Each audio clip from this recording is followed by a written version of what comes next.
find that which is beyond creation and destruction is the purpose of our seeking. And it's not very far away from you at all. It's the essential quality of your self-awareness. So this is the power position. This is that which can be in existence no matter how existence is showing up. It can be in the destruction of existence no matter how that may be showing up. It's this capacity to hold all into the space of itself. It's there no matter what your ego is evaluating. So at one level, at the universal level, there is no error, or there is no real destruction or creation, in fact. But at a personal level, there is right action and wrong action. There is error. It's pain. It's misery. It's suffering. It's a diminishment of consciousness. It's the loss of purpose.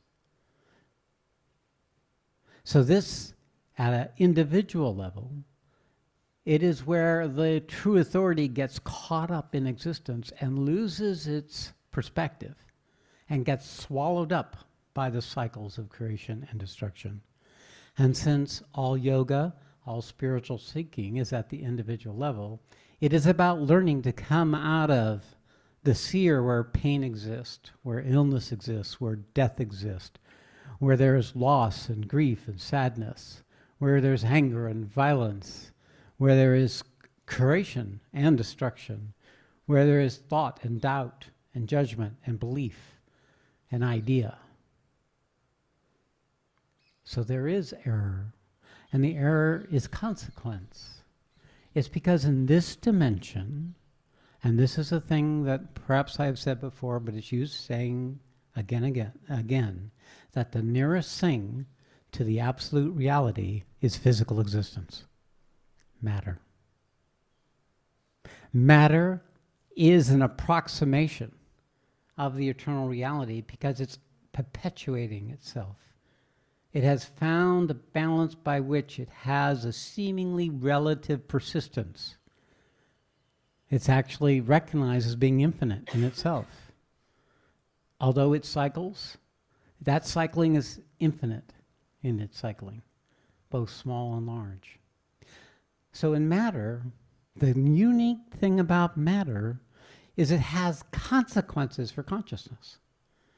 There is no other dimension where there is error experienced as tangibly as in this dimension of matter.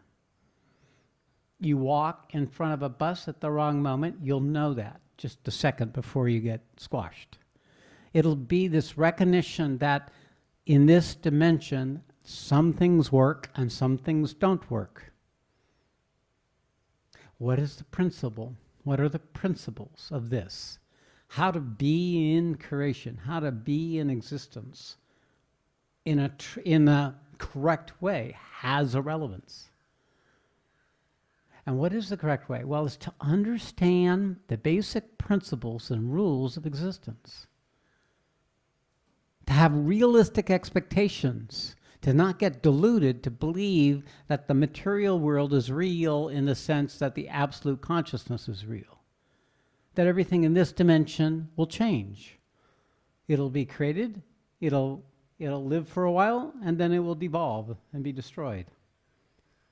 So the error would be to believe that what you have is yours forever.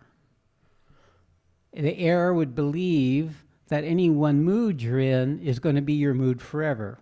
And yet this is how we get seduced into error, is our imagining that there can be a love or a happiness or a peace or a harmony that's forever. Not from the level of matter is that possible. It will always be coming and going. It'll always be creating, evolving, and devolving. This is the nature of existence. The Hindus call it Brahma, Vishnu, and Shiva.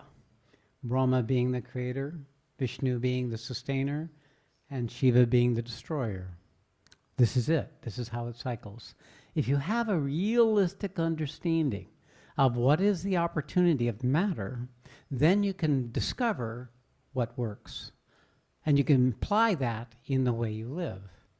And when you apply the rules of actions that are aligned with what works, it is possible to have a life that serves the evolutionary opportunity of this time you're in, this place and this time, only this place and time, to serve whatever is trying to unfold in this place and time, to be an instrument or a channel, a conscious channel for this evolving or devolving force. Now, 99% of mankind are just instruments. They derive their authority for their creative, destructive, or sustaining forces from energies and consciousness beyond themselves, of which they're just an emanation. They are just acting on impulses, higher or lower, that come from forces that are beyond them, and all of us are simply vehicles by which universal forces are working out the endless opportunities and possibilities of existence. But when we wake up to what we are, then a unique break in this endless perpetuating cycle comes.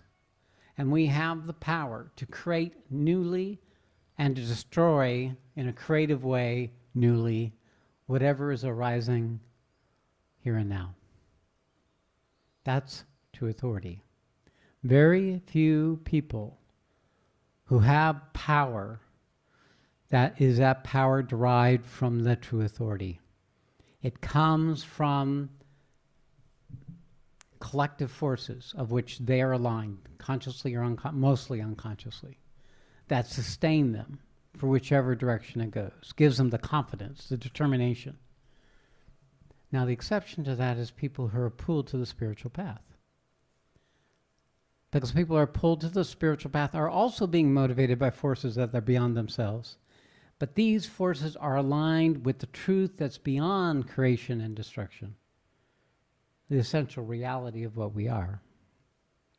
If we can live aligned with that current, we can live aligned with that aspiration or that impulse, then we can become something outside of existence, yet in existence, simultaneously. We can be the space in which the creation is arising, and in that space of your consciousness, in that state, new realities come into existence relative to what would otherwise be possible in that moment of matter, in that moment of the consequences of the sequence of events in time. It is a miracle.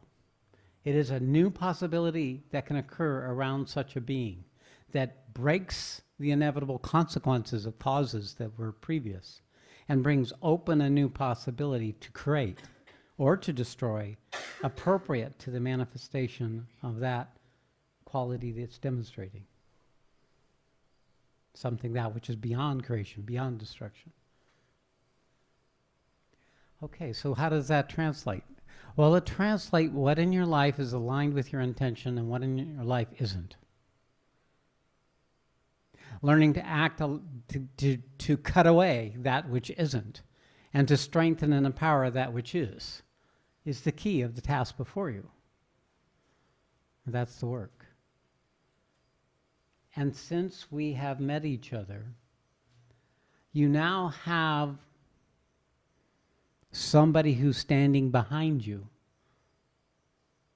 in that process. You have a Krishna for your Arjuna or Arjunai, who is actually standing with you in bringing forward your ability to become that source quality of being, of consciousness,